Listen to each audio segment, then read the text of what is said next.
সাবেক মৎস্য ও প্রাণী সম্পদ মন্ত্রী এবং সিরাজগঞ্জ জেলা আওয়ামী লীগের সাবেক সভাপতি আব্দুল লতিফ বিশ্বাসকে আটক করেছে যৌথ বাহিনী। রবিবার বিকেল ৩টার দিকে বেলকুচি পৌরসভার কামারপাড়া এলাকায় নিজ বাড়িতে অভিযান চালিয়ে তাকে আটক করা হয়।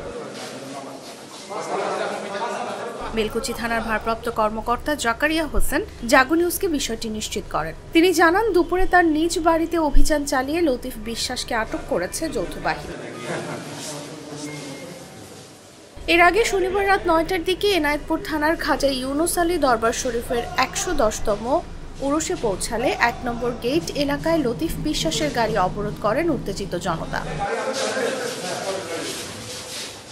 এ সময় দুর্বৃত্তের ঢিলে গাড়ির একটি গ্লাস ভেঙে যায়। পরে দরবার শরীফের নিরাপত্তা প্রহরী তাকে উদ্ধার করে ভেতরে নিয়ে যান।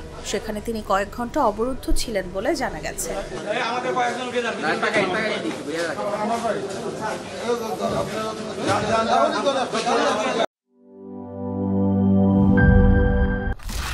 স্যার, ফ্ল্যাটের সবকিছু তো বেস্ট জিনিস অর্ডার করেছেন, এবার কিচেন সিঙ্কটা? বাজারের বেস্ট সিঙ্ক কোনটা? বাংলাদেশের তৈরি বিশ্বমানের আরএফএল কিচেন সিঙ্ক, যা আপনাকে দেয় আজীবন নিশ্চয়তা। ৩০০ ফুড গ্রেড স্টেইনলেস স্টিলে তৈরি, যা নিশ্চিত করে জংবিহীন সিঙ্কের আজীবন নিশ্চয়তা। আরএফএল কিচেন সিঙ্ক, স্বাস্থ্যকর কিচেনের চিরস্থায়ী সমাধান।